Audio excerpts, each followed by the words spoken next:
In memory of our friend and teammate, number 36, Kyle Hunlock.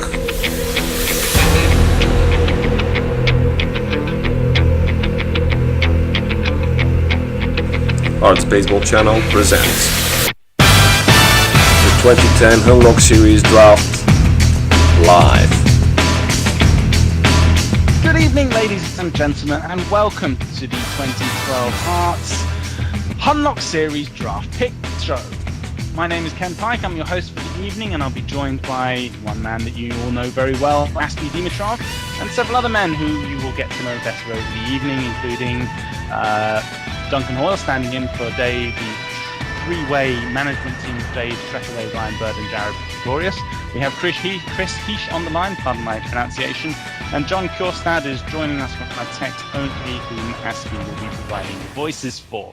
So the season has been wrapped up for another year. The regular games are all out of the way, and the whole of the Hearts Baseball Club has actually done extremely well and surpassed all expectations. But now we're on to possibly the most exciting and enjoyable part of the season, the friendly tournament known as the Hunlock.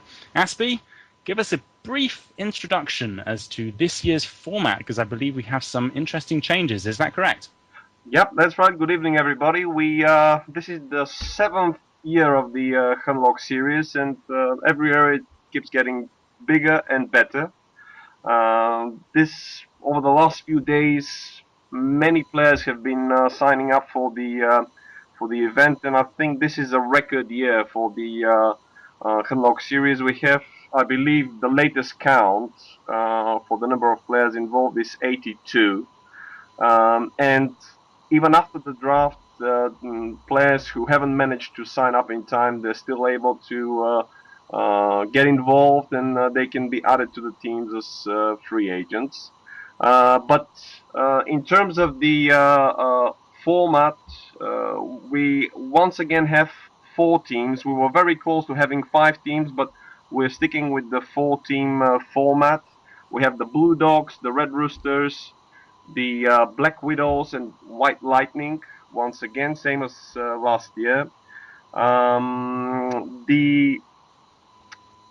This time the series has been extended to 4 weeks. It all kicks off this Sunday, 23rd of September. There will be basically all 4 teams will be in action on the day, and then we'll continue. It will continue every Sunday for the next 4 weeks. The format that we've chosen for this year is pretty similar as to last year's. We will go with a league format where the winner, the team that has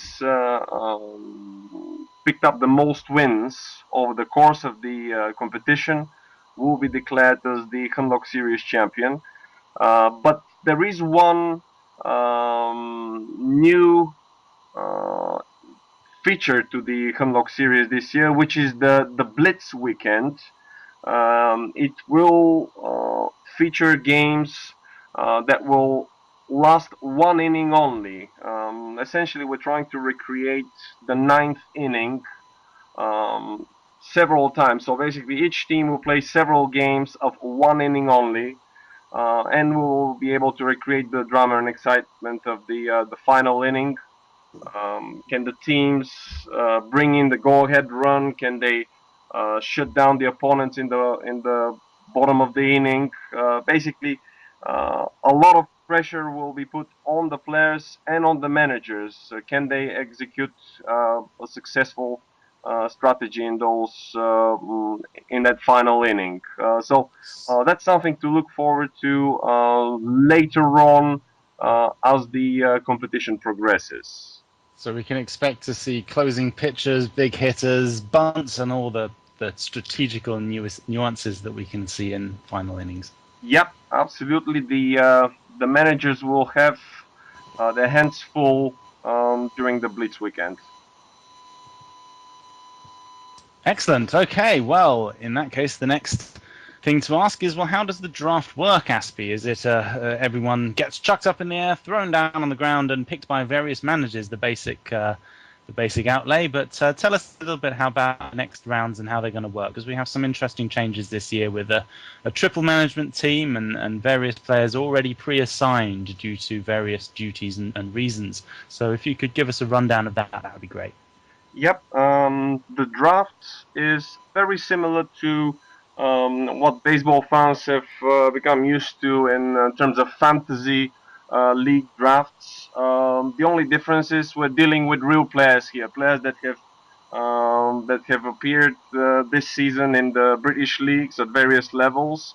So the managers will have to analyze whatever information they can gather before this evening and make their decisions. Each team will take their turn in making their picks.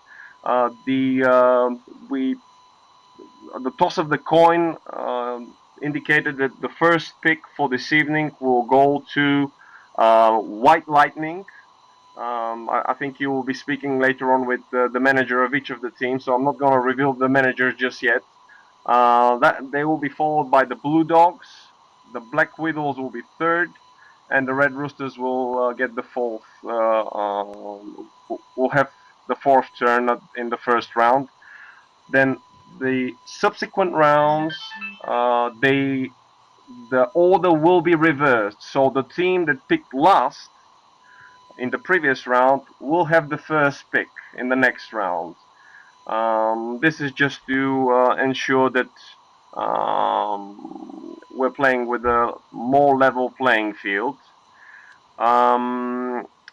There is, as you mentioned, one of the teams, they start the competition and start the draft with 3 core managers already signed up with the team, and to ensure that that doesn't give them an unfair advantage compared to the other teams, they will not be able to make picks in the first 3 rounds. So essentially, the first round they've already picked one of their manager.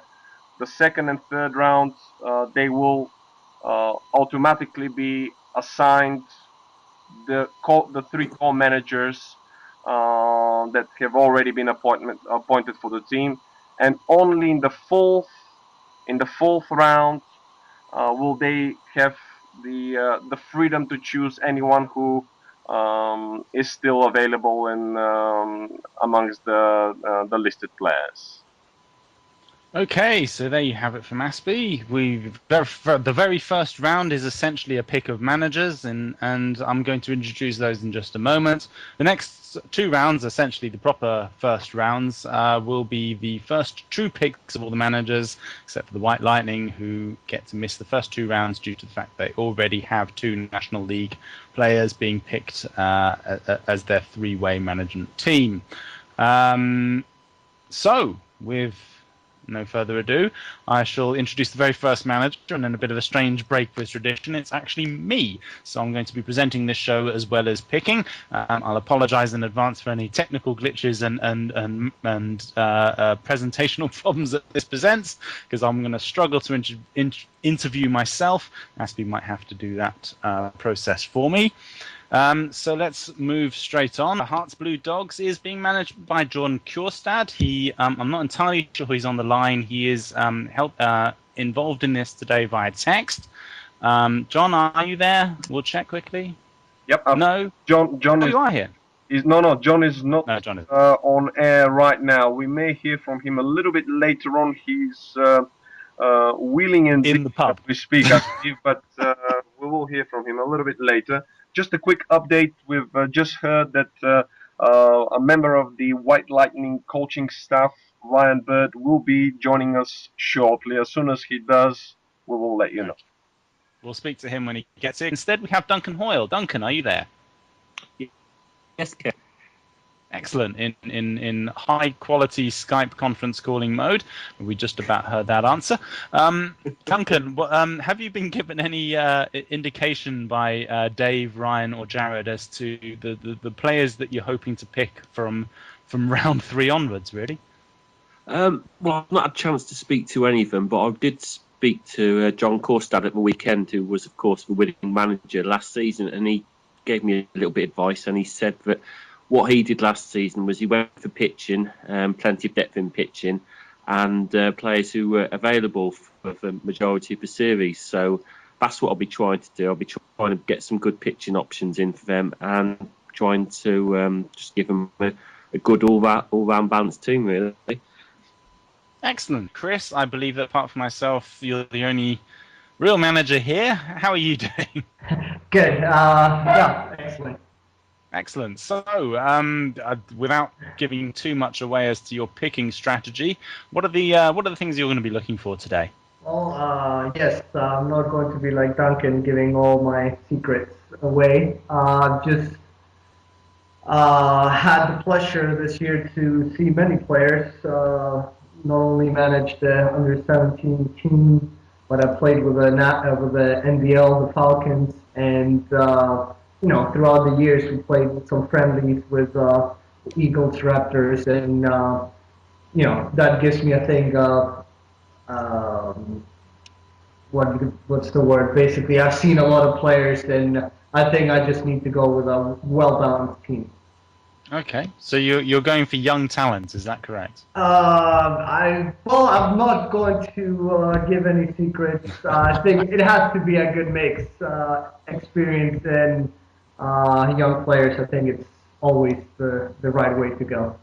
Okay, wonderful. Well, thank you very much for all of those. So basically, ladies and gentlemen, all you listeners out there, I'd just like to quickly tell you a few things about the draft tonight, as you're going to be able to see it. You can interact in the chat zone on the right-hand side of the screen. Please use a username which identifies you so we know who posted it, and I believe there are automatic limitations as to what you can put on there, so nothing not too family friendly. Also, we'd like to hear from Hearts players and fans who think they'll be the first pick this year. Tell us why. So text in now, and we'd also like to say a big thank you to Greg Boshan. He's our IT guru for the night, regular season manager. He also turns his head to all things IT for the club. He's done that all season long and helped us out with the website and everything, but tonight he's created the various online tools and once again is keeping Hearts Baseball Club light years ahead of any other of the baseball clubs in Europe. So now we're going to have a quick advertising break, and after that we'll be straight into the live draft.